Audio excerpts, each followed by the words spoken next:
guys, sharpandtasty here, coming at you with a quick recipe to make delicious appetizers that you can use in almost any setting. Today we're going to be making crostinis, which is pretty much just a fancy way to say toasted bread with stuff on top. Here, our stuff is red bell peppers and goat cheese. We're going to want creamy goat cheese, not dry or crumbled goat cheese. Other things we're going to need for this, we're going to need a foil covered cookie sheet just to roast our bell peppers. We're going to need a skillet, and we're going to need olive oil to toast our bread in, which we're going to toast in the skillet just to get a nicer toast on it, taste a little bit better. Alright, so we're going to have at it. Alright guys, so the first step is going to be to prepare the bell pepper. So what you're first going to want to do is set up your oven. So turn the broiler on high and get a rack set to about 2 inches below the top broiler. So if you don't know, the broiler is just a little coiled, looks kind of like a pipe on top of the oven. So what we're going to do, to start, we're going to prepare the bell pepper for roasting. We're going to take off about 1/4 inch off the top, and we're going to take off about 1/4 inch off the bottom. So that should leave you with kind of a hollow thing here and 2 little pieces here. What we're going to do with these, set this aside, pop, easier said than done, pop the stem out, broke it, whatever, it's the same. Pop the stem out at the top. If you have a longer stem, it'll be easier. And we're going to take this and just kind of twist it to break all those connections. You can twist it from both sides if it's not breaking on one side. We're going to break off where the ribs attach to the seeds, and we're going to pull this core out. So if you can see, that's pretty much all of it. This one has larger ribs, so that's all I got for my core. Throw that out. The seeds aren't hot, it's not going to contaminate anything in any way. So now what we're going to do, just make one cut down the side, pull this open, flatten it out, and what we're going to do, we're going to run our knife in and cut away these ribs so that it can lay flat. Obviously I cut a little hole, not a big deal, not worried about it at all.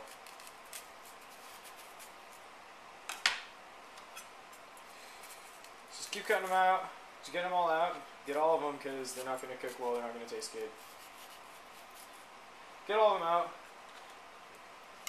And now, these 3 pieces are ready for roasting. This is the only part we're going to roast. So, what we're going to do, get your baking sheet over here. We're going to lay these out on our cookie sheet that's covered with tin foil. Lay them out, can be a little bit spread out, and just kind of pat it down. Now what I'm going to do, I'm going to throw them on the broiler, and going to leave them there for about 3 to 5 minutes until the skin starts to turn a little bit brown, and I'll show you that once we get there.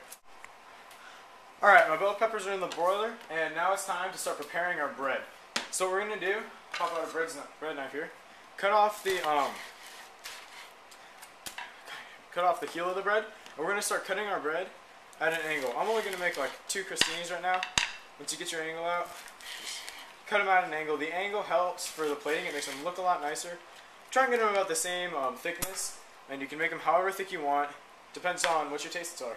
So I'm only going to make 2 for right now. Yeah, so we're going to toast these up. Alright, now let's move over to the stove.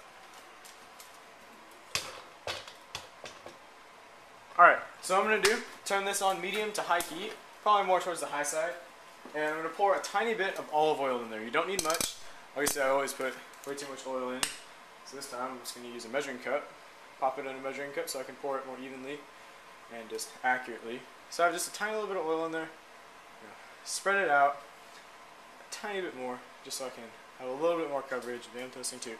Obviously more oil if you're toasting more things. And we're going to let the pan heat up. Our bell peppers are still in the oven. I'm going to check on those right now. You want them to be turning a little bit brown, maybe charring a tiny bit. So I'm going to check on them. Still red, still looking good, and the pan is still heating up. Turn it up a little bit when it's nice and hot. Heat it up real fast so we can toast our bread up. Now you can check the heat. Keep an eye on your bell peppers because they're the kind of thing where once they start to cook, they'll cook really fast. Once you get that skin cooked, they're gonna flash right out. I'm gonna take a tiny little piece of bell pepper here.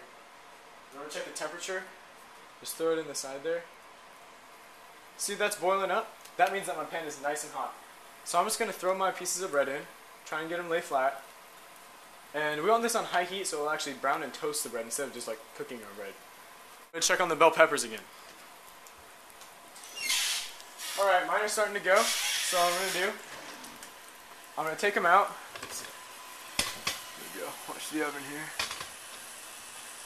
Alright, what I'm going to do, I'm going to turn them around. And then this next round will be much shorter. Maybe about 2, 3 to 5 minutes of broiling, turning this way. Now this is just because the broiler is curved, as I said, curved little piece of pipe, and that's gonna help that cook more evenly. Alright, gonna close that up, move back over to our toast. Add a little piece of house. Move around a little bit. They're starting to go brown, so that's good. The middle is not going as brown, so I'm gonna kind of press them down there. Maybe turn up. Heat's about good. Alright guys, got my bell peppers out of the oven. They're nice and charred. You want them to be a little bit black because that means that the flesh inside is actually cooked. So I'm going to let these sit for a little bit, let them cool down. What you can do is throw these in a bowl, throw some saran wrap over it. That'll loosen up the skin, make it a little easier, sorry about that, a little easier to get the skin off. You don't have to, and I would suggest if you have time, just for the length of video concern, I'm not going to do that right now. And let's check on my toast here for a sec.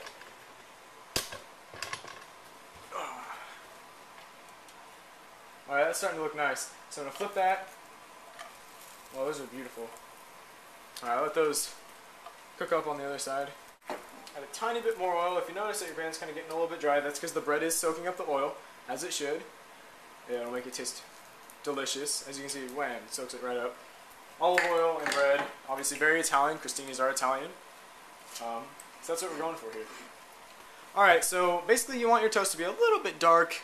I like it that way. So I'm just going to cut right now to save time. And I'm going to take this, pull the skin off this. It's easier to pull. Here, I'll get you in frame here. Sorry about that. Easier to pull from these more charred sections where it's bubbled up more. And I'm going to let my toast cook. And I'll get back to you once my toast is cooked and I got those peeled. Alright guys, got everything out of the pan, out of the oven, and skinned. And now what I'm going to do is like putting everything together. So what I'm going to do with the bell pepper, as you can see I've got nice skin off. I'm going to make these long, almost julienne cuts. Just long, very thin, squaring off the edge right there because it was jagged. These long, thin cuts. Very thin. Thinness is important. Alright, now you're going to do that all the way down the length of the pepper. I'm just going to stop there. And what you're going to do, you're just going to kind of curl this up, lay this on top. You can do multiple pieces if you want. I'll show that now. But you can also just kind of, just kind of plop it up on top. If you have a longer bell pepper, go for it. I'm just going to use 2 pieces, get the same effect. Just a little bit more bell pepper. You want it nice and thin because that's just going to really allow it to curl up like that. So you're going to have a nice little, just a little decorative piece of bell pepper right on there. And now we're going to take a piece of goat cheese. Don't want much goat cheese because it's a strong flavor. Just grab a little spoon, grabbing a little kind of dollop there, a little tiny piece, and I'm just going to plop that down right on top of our bell pepper.